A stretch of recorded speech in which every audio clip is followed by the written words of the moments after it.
Hola! Je suis avec ma grenouille qui est en arrière. On vient de déposer la plus grande. Elle est partie choper avec un ami. C'est qui son ami? Julio? Elle est partie choper avec Julio. Et puis nous autres, on s'en va où, ma grenouille? On s'en va d'ici. Hein? On s'en va d'ici. On s'en va chez Omer Dessert. On va aller faire du lèche-vitrine. Please don't talk about me when I'm gone. Oh honey, though our friendship ceases from now on. Please don't talk about me when I'm gone. Oh honey, though our friendship ceases from now on.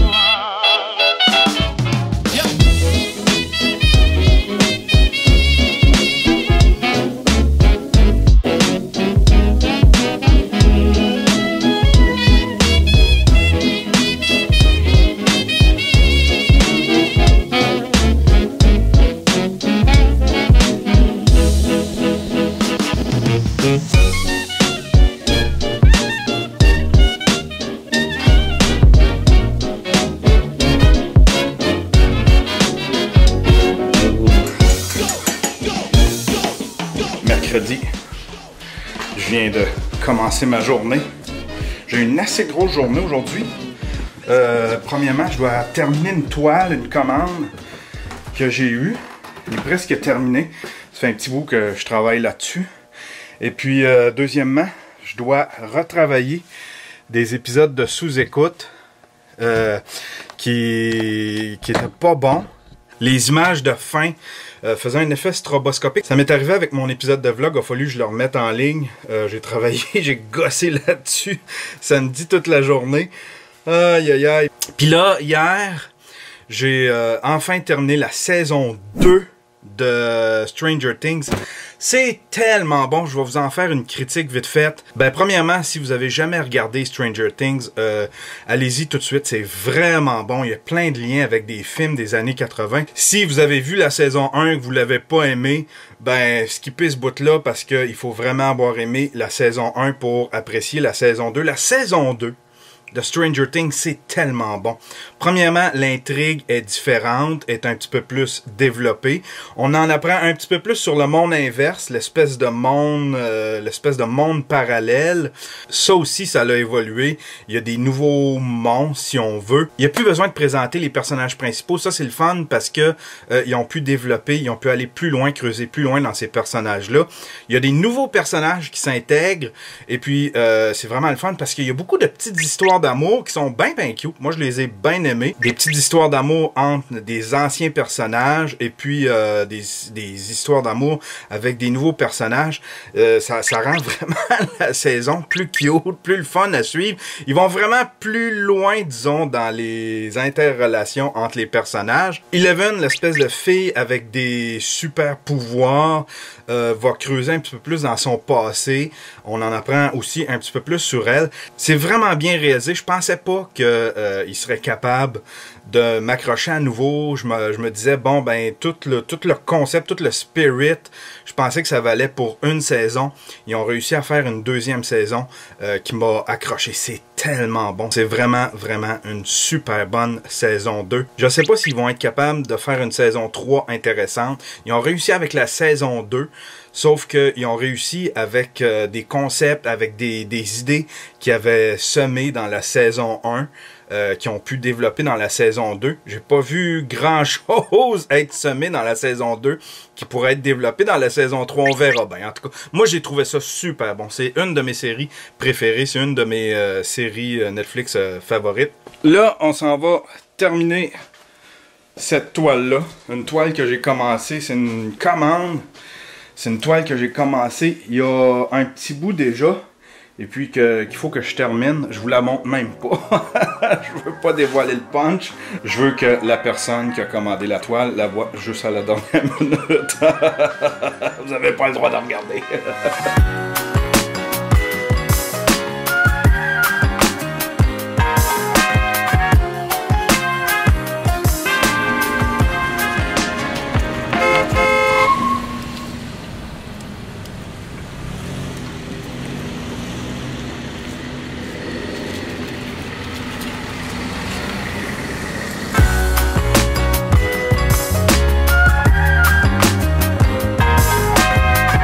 mardi, en train de me squatter un endroit pour aller faire des time-lapse. Je vais essayer de me pogner un parc quelque part. Il y a des nuages intéressants. Le ciel est voilé, mais je pense qu'il y a assez de nuages pour faire des time-lapse intéressants. Puis essayer de pogner peut-être le coucher de soleil. Le vlog est en retard cette semaine. J'ai littéralement pas procrastiné parce que j'ai vraiment travaillé fort. J'ai manqué de temps en fait. J'ai manqué de temps puis je manquais de contenu. J'avais rien vraiment d'intéressant à montrer sur le vlog. Je suis allé souper chez ma mère avec ma fille. J'ai filmé un petit peu, mais je savais pas comment amener ça dans le storytelling. Je suis allé magasiner avec ma fille. On est allé se promener, mais à part faire des images, il n'y avait pas grand-chose, on dirait, qui amenait une histoire à mon affaire. Fait que j'ai comme abandonné l'idée. J'ai fait comme, fuck it. On fera du contenu. On sortira le vlog quand j'aurai du contenu. Hier, j'ai terminé une toile. C'était une commande, en fait. C'était un ami qui m'a fait une commande pour son fils qui trippe sur l'univers de Marvel puis sur l'univers de Star Wars. Fait qu'il m'a commandé une toile que j'ai terminée hier. J'ai passé la semaine là-dessus. C'est un peu la raison aussi pourquoi le vlog est en retard. J'ai décidé fallait vraiment que je termine cette toile-là. Puis ce matin, il m'a envoyé une vidéo de son fils qui découvre la toile, qui la voit pour la première fois, sa réaction quand il voit la toile. C'est tellement l'affaire la plus belle au monde.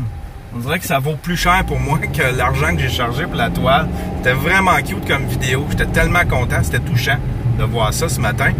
Fait que tout ça combiné ensemble a fait que j'ai vraiment manqué de temps pour le vlog. Un petit peu de fatigue intellectuelle aussi pour le vlog. On dirait que je cherche du contenu, je cherche de quoi raconter, puis je le trouve pas. Ou bien je cherche une twist, je cherche de quoi de différent à faire. On dirait que les vlogs se ressemblent, puis je le trouve pas. Mais c'est pas grave. Ah, regardez ça, le gros bateau qui passe. Ah, wow.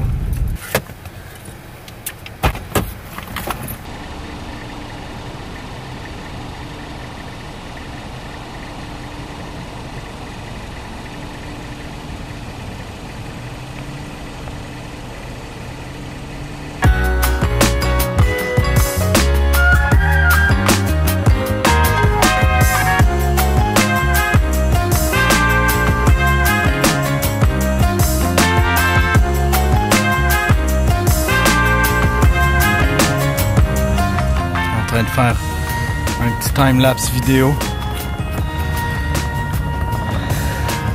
On est tellement bien. Ça fait du bien s'en venir ici, même si on est, disons, pas mal downtown. On est entre Montréal puis Longueuil. C'est quand même tranquille, ça fait du bien venir sur le bord de l'eau comme ça.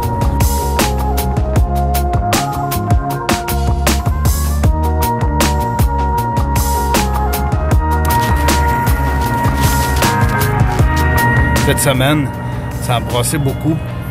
Ben, premièrement, il y a Guy Nantel, que moi j'aime beaucoup comme humoriste, qui s'est fait attaquer par Alice Paquette, qui est cette fille qui prétend s'être faite violer par un ministre libéral, Jerry Slavnos. Et puis, évidemment, c'est une histoire qui est un petit peu dure à comprendre, dure à suivre de son côté, vu que les versions ont changé. Le DPCP n'a pas déposé de plainte. La police, il y a eu plusieurs, disons, irrégularités. Puis elle s'est parjurée beaucoup dans ces histoires. Deuxièmement, ben, elle s'en prend un humoriste qui est très intelligent, qui est très bon, puis qui fait de l'humour qui est en train de disparaître. C'est de l'humour, disons, politique, c'est de l'humour engagé, c'est de l'humour critique, satirique. Et puis ça, il y a de moins en moins d'humoristes qui en font. Les humoristes parlent beaucoup d'eux, parlent beaucoup de leur famille, parlent beaucoup de ce qui se passe dans leur vie, mais il y en a de moins en moins qui critiquent notre gouvernement, notre système, qui critiquent la façon dont les choses sont menées, qui sont, disons, plus engagés au niveau de leurs propos. Puis Guy Nantel, c'est un gars très intelligent, qui est capable d'un humour qui a un deuxième degré. Sauf que là, il s'est fait attaquer sur le deuxième degré d'une blague qu'il a faite. Il a fait une blague sur Alice Paquette qu'elle a très mal prise. C'est comprenable qu'elle l'ait mal pris, sauf que elle le traite de misogyne, elle le traite de tous les noms. Mais ce que je trouvais injuste là-dedans, puis ce que je trouvais, ce que je trouvais un peu twisted, c'est que Alice Pocket n'était pas au spectacle, de ce que j'en comprends. C'est quelqu'un qui lui a rapporté ces blagues-là qui ont été faites au spectacle. C'était pas rapporté, le contexte n'était pas expliqué, ça n'a même pas été rapporté dans le bon ordre. Puis, donc, elle connaissait pas, elle pouvait pas se prononcer sur un deuxième degré d'une joke qu'elle n'avait pas entendue dans son entièreté. Fait que je trouvais ça malhonnête de sa part de s'attaquer à Guy Nantel. Et puis, Guy Nantel s'est fait ramasser de tout bord, de tout côté. Guy Nantel, il est un peu impopulaire à cause de ses vox pop. Ça fait paraître du monde pour bien des épais. Puis je pense qu'il y a bien du monde qui s'en prennent à Guy Nantel pour ses vox pop parce que il y a bien du monde qui sont même pas capables de répondre aux questions qui sont posées dans ces vox pop-là. Deuxième cas, time-lapse, on va aller repositionner la caméra.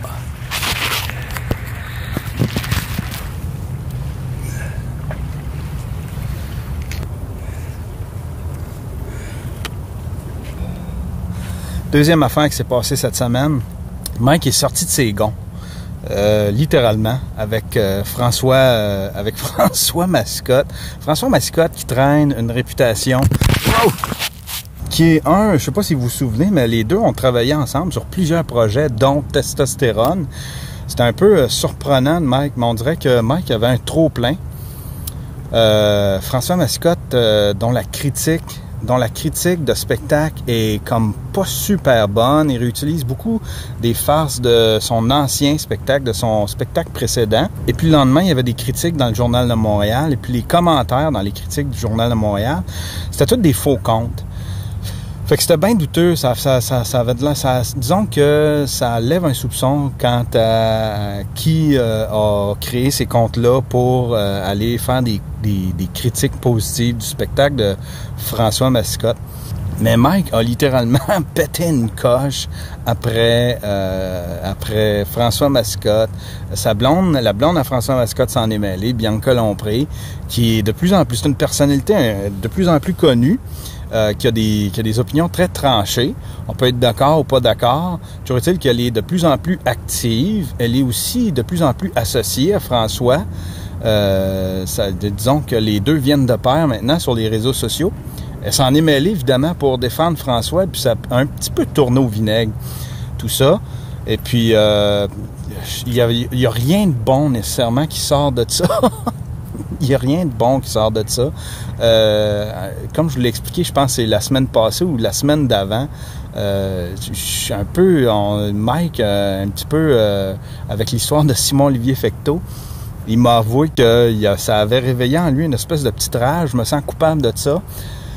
Puis, mais en même temps, je sais pas, on dirait, je sais pas s'il retrouve son sens critique ou si c'est une rage malsaine que j'ai réveillée en lui. Toujours est-il que moi aussi, je me suis impliqué dans cette discussion-là. Il y a plein de monde qui se sont impliqués dans cette discussion-là, qui ont prouvé, disons, qui ont amené des preuves comme de quoi que François Mascotte avait déjà copié des gags, avait reçu des mises en demeure, copié des mémés, si on veut. Ça, c'est moins grave parce que c'est des images qui appartiennent à personne. C'est des images que le monde crée, qui n'ont pas de crédit. Les gens mettent pas leur nom, ils pitchent ça dans l'univers, puis ça devient un mémé. C'est ce qui en fait, disons, le principe du mémé. C'est comme des jokes anonymes, si on veut, qui se propagent très, très vite. Mais quand même, tu sais, tu bâtis un spectacle avec des mémés puis avec des jokes urbaines, c'est cheap un peu. Là, je suis encore là à faire ça, hein? Faut que je me watch avec les guillemets. Je mets des guillemets partout. Aïe, aïe, aïe. Ça va être ça, le vlog cette semaine.